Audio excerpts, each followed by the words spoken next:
Hello guys, welcome to this YouTube channel. My name is Chris. ഇന്ന് നമ്മൾ review ചെയ്യാൻ പോകുന്നത് പോളോ ഹൈലൈൻ പെട്രോളാണ്, 2017 മോഡല്.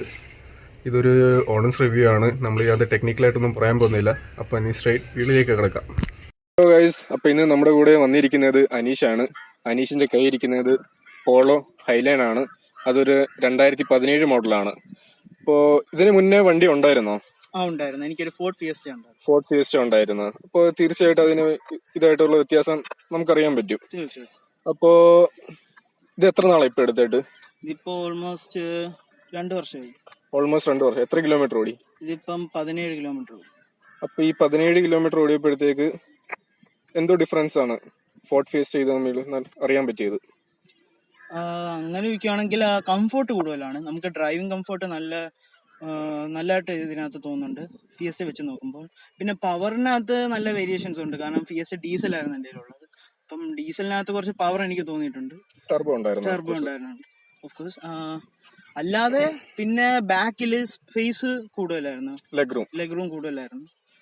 അതല്ലാതെ പിന്നെ വേറെ ഒന്നുമില്ല. പിന്നെ ഞാൻ ഒരു ഹാച്ച് ബാക്ക് എടുത്തത് ഒരു സ്മോൾ ഫാമിലി മെമ്പറാ, അതുകൊണ്ട് മാത്രം പോളോ എടുത്തിരിക്കുന്നത്. അപ്പോ നമുക്ക് ഈ സെഗ്മെന്റിൽ പല ഓപ്ഷനിലും ഉണ്ടായിരുന്നു. ഫ്രീസ്റ്റീല ഉണ്ടായിരുന്നു, സ്വിഫ്റ്റ് ഉണ്ടായിരുന്നു, ബലേനോ ഉണ്ടായിരുന്നു, നെക്സോൺ ഉണ്ടായിരുന്നു. എന്തുകൊണ്ടാണ് ഈ പോളോ എടുത്തത്? എനിക്ക് പോളോയുടെ ഒരു ക്രേസ് ഉണ്ടായിരുന്നു ആദ്യം തൊട്ട്. പിന്നെ അതാണ് മെയിൻ കാരണം. രണ്ടാമത്തെ കാരണം എന്ന് വെച്ച് കഴിഞ്ഞാൽ വണ്ടി നല്ല ബിൽഡ് ക്വാളിറ്റിയാണ്. വോൾസ്വാഗന്റെ വണ്ടികൾ മിക്കതും നല്ല ബിൽഡ് ക്വാളിറ്റിയാണ്. അപ്പോൾ അതായിരുന്നു രണ്ടാമത്തെ റീസൺ. ഇത് എത്ര കിലോമീറ്റർ ഓടിയിരിക്കുന്നു? ഇത് 17,000 കഴിഞ്ഞിട്ടുണ്ട്. 17,000. ഇതിന്റെ ലോങ് ട്രിപ്പ് ഏതായിരുന്നു ഇതുവരെ പിടിച്ചതിന്? ഞാൻ മൂന്നാർ പോയ ട്രിപ്പായിരുന്നു. പിന്നെ അല്ലാതെ തിരുവല്ല, എറണാകുളം ആ റൂട്ട് കണ്ടിന്യൂസ് ആയിട്ട് ഓടിക്കുന്ന ഒരു വ്യക്തിക്ക് പറയാൻ പറ്റും. ഈ ഹൈ റേഞ്ചിലൊക്കെ പോയപ്പോഴത്തേക്ക് അവിടെ ഈ സ്ലോപ്പിലൊക്കെ വണ്ടി നിർത്തിയിട്ട് നമ്മൾ എടുക്കുമ്പോഴത്തേക്ക്, കാരണം ഇതൊരു 3 സിലിണ്ടർ എഞ്ചിനാണ്, അപ്പോൾ ഇങ്ങനെ എടുക്കുമ്പോഴത്തേക്ക് എന്തെങ്കിലും ഒരു ബുദ്ധിമുട്ട് തോന്നിയിട്ടുണ്ടോ? എനിക്ക് ഇതുവരെയായിട്ട് അങ്ങനെ തോന്നിയിട്ടില്ല. എന്നാലും ചില സമയത്ത് ആദ്യം എടുക്കുമ്പോൾ ഒരു ചെറിയൊരു ലാഗ് തോന്നാറുണ്ട്. ഞാനത് ഫിയസ്റ്റ ഡീസൽ ഓടിച്ചുകൊണ്ടായിരിക്കും എനിക്ക് അങ്ങനെ തോന്നുന്നത്.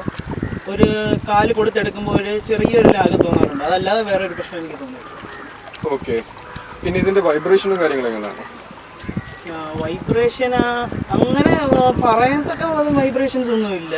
നമുക്ക് പ്രശ്നം വരുന്ന രീതിയിലുള്ള ക്യാബിൻ ആണെങ്കിലും അതായത് ഡാഷ്ബോർഡ് ആണെങ്കിലും ഒരു വൈബ്രേഷൻസ് നമുക്ക് തോന്നുന്നില്ല. സ്റ്റിയറിംഗിലും ഗിയറിലും ഒന്നും വൈബ്രേഷൻസ് ഒന്നുമില്ല.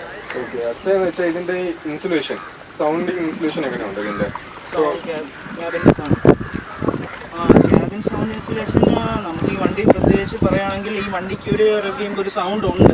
മറ്റിപ്പോൾ സ്വിഫ്റ്റ് വെച്ച് നോക്കുവാണെങ്കിൽ സ്വിഫ്റ്റ് നല്ല സൈലന്റ് ആണ്. അത് വെച്ച് നോക്കുവാണെങ്കിൽ ഈ വണ്ടിക്ക് ഒരുവിധം സൗണ്ട് ഉണ്ട്. നമ്മൾ റിവ്യൂ ചെയ്യുമ്പോൾ അത് നല്ല സൗണ്ട് വരുന്നുണ്ട്. പിന്നെ ഈ റിവ്യൂ അല്ലാതെ ഇപ്പൊ നമുക്ക് വണ്ടി ഓടിച്ചോണ്ടിരിക്കുമ്പോൾ ഈ കല്ലൊക്കെ വന്ന് തട്ടത്തില്ലേ അടിയിൽ? അപ്പൊ അതിന്റെ ഏതെങ്കിലും ഒരു പ്രശ്നങ്ങൾ വരാറുണ്ടോ? കല്ല് തട്ടുമ്പോൾ അത് പൊതുവേ ഉള്ള വണ്ടികൾക്കെല്ലാം വരുന്നതാണ്. പിന്നെ അല്ലാതെ സസ്പെൻഷൻ, അതായത് നമ്മൾ എന്തെങ്കിലും ഡിപ്പിലോ ഹമ്പിലോ പോകുമ്പോൾ സസ്പെൻഷനിൽ അടിക്കുന്നത് നമുക്ക് ആ സൗണ്ട് ക്യാബിനകത്ത് അറിയാൻ പറ്റും, നല്ലപോലെ അറിയാൻ പറ്റും. അപ്പൊ അടുത്തതായിട്ട് എന്ന് വെച്ചാൽ ഇതിന്റെ ബിൽഡ് ക്വാളിറ്റി ഇപ്പം പറഞ്ഞു നമ്മള്. അപ്പൊ ഇത് എവിടെയെങ്കിലും തട്ടിയിട്ടുണ്ടോ? ചെറുതായിട്ട് ഒരു ഓട്ടോറിക്ഷക്കാരൻ കൊണ്ട് തട്ടിയായിരുന്നു. പക്ഷേ ചളിങ്ങിയ ഡെന്റൊന്നും ഉണ്ടായില്ലായിരുന്നു. അപ്പർ സൈഡിലായിരുന്നു തട്ടിയത്. പെയിന്റ് ഒന്നും പോയില്ല. അവരുടെ പെയിന്റ് ഇതിനകത്ത് പറ്റിയെന്നല്ലാതെ ഞാൻ റബ്ബിംഗ് ബേസ് ഇട്ടപ്പോൾ പെയിന്റ് എല്ലാം ഇളകി പോവുകയും ചെയ്തു. അതല്ലാതെ വേറെ ഒരു പ്രശ്നമൊന്നും ഉണ്ടായി. ബിൽഡ് ക്വാളിറ്റിയുടെ കാര്യത്തിൽ നമുക്ക് സംശയിക്കാൻ പാടില്ല, എന്നാലും ചോദിച്ചെന്നേ ഉള്ളൂ. പിന്നെ അടുത്തായിട്ട് ചോദിക്കാന്ന് വെച്ചാൽ വേറെ എന്തെങ്കിലും കോൺസ് ഉണ്ടോ? ഇപ്പൊ നമ്മുടെ എടുക്കുന്ന യൂസേഴ്സ് അവർക്ക് എന്തെങ്കിലും പറയാൻ വേണ്ടി എന്തെങ്കിലും ഉണ്ടോ? ഫാമിലി മെമ്പേഴ്സ് എടുക്കുന്നെങ്കിൽ പറയാനുള്ള കാര്യം എന്ന് വെച്ച് കഴിഞ്ഞാൽ ബാക്കില് ലെഗ് റൂം നല്ല കുറവാണ്, സ്പേസും കുറവാണ്. അപ്പോൾ അതിന്റെ ദോഷം എന്ന് വെച്ച് കഴിഞ്ഞാൽ ഫാമിലി മെമ്പേഴ്സ് കൂടുതലുണ്ടെങ്കിൽ അവർക്ക് ഇരിക്കാൻ ഭയങ്കര ബുദ്ധിമുട്ടായിരിക്കും ബാക്കിൽ. പിന്നെ ഫ്രണ്ടില് ആ പ്രശ്നം വരുന്നില്ല. നമുക്ക് നല്ല കംഫർട്ടബിൾ ആണ് ഇരിക്കാൻ. 2 പാസഞ്ചേഴ്സ് നല്ല തൈ സപ്പോർട്ടുള്ള സീറ്റും ആണ്. അതേപോലെ ഡ്രൈവിംഗ് കംഫർട്ടും എല്ലാം നമുക്ക് തരുന്നുണ്ട്. ഓക്കെ. ഇതിന് മൈലേജ് എത്ര കിട്ടുന്നുണ്ട്?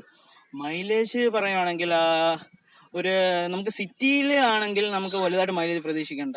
ഓൾമോസ്റ്റ് ഒരു 12 to 14 കിട്ടുന്നുള്ളൂ എനിക്ക്. അല്ലാതെ നമ്മൾ ലോങ് റൈഡ്സ് അല്ലെങ്കിൽ ഹൈവേയിൽ പോവുകയാണെങ്കിൽ ക്രൂസ് കൺട്രോൾ ഇട്ട് ഓടിക്കുകയാണെങ്കിൽ ഒരു 16-17 കിട്ടുന്നു. ഓക്കെ. അപ്പോൾ ഗൈസ്, അടുത്തായിട്ട് നമുക്ക് ലെഗ് സ്പേസ് നോക്കാം എത്ര ഉണ്ടെന്ന്. ഇപ്പോൾ കാണാൻ പറ്റും സീറ്റ് ഇപ്പോൾ ഫ്രണ്ടിലോട്ടാണ്. അപ്പോൾ അത്യാവശ്യം ഒരു സ്പേസ് കിട്ടുന്നുണ്ട്. പക്ഷെ ഒരു നീളമുള്ള ആരെങ്കിലും വന്നു കഴിഞ്ഞാൽ ആ ഒരു സ്പേസ് കിട്ടത്തില്ല. അതുപോലെ തന്നെ ഇവിടെ മാക്സിമം ഒരു ബാക്കിൽ 2 പേർക്ക് ഇരിക്കാനേ പറ്റത്തുള്ളൂ, മൂന്നാമത്തെ ഒരാൾക്ക് ഇരിക്കാൻ പറ്റത്തില്ല, കാരണം ഭയങ്കര കൺജസ്റ്റഡ് ആയിപ്പോവും. പിന്നെ അതുപോലെ ഹെഡ് റൂം നോക്കുവാണെങ്കിലും എൻ്റെ ഒരു ഹൈറ്റ് ഇപ്പം 5'6" ഉണ്ട്. പക്ഷെ അതിൽ കൂടുതൽ ആരെങ്കിലും വന്നു കഴിഞ്ഞാൽ തല ഒന്ന് തട്ടും. അപ്പോൾ അടുത്തായിട്ട് നമുക്കിനി ഡിക്കിലോട്ട് പോവാം.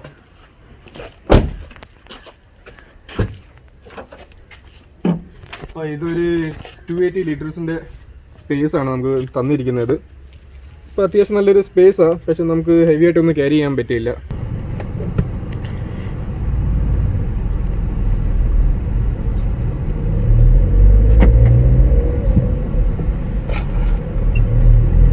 അപ്പോൾ ക്ലച്ച് ഒത്തിരി ലൈറ്റ് ആണ്, അതുപോലെ സ്റ്റിയറിംഗ് ഇച്ചിരി സ്റ്റിഫാണ്, നല്ല ഹാൻഡ്ലിംഗ് ആണ്. അതുപോലെ വിട്ട്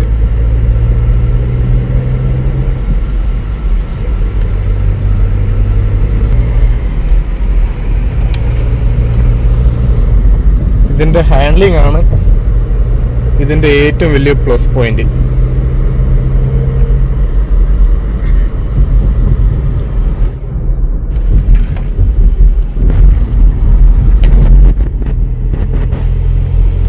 ഇപ്പം നമുക്ക് കാണാൻ പറ്റും വണ്ടി ഏകദേശം 2500 RPM കയറുമ്പോൾ തന്നെ നല്ല engine നോയ്സാണ്.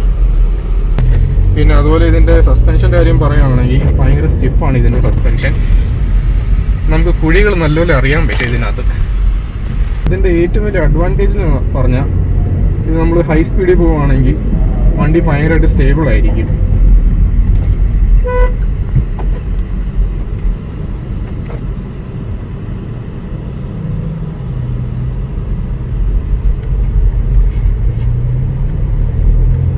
Thanks for watching this video. എല്ലാവർക്കും ഇഷ്ടപ്പെട്ടെന്ന് തോന്നുന്നു. അപ്പോൾ don't forget to like, share and comment.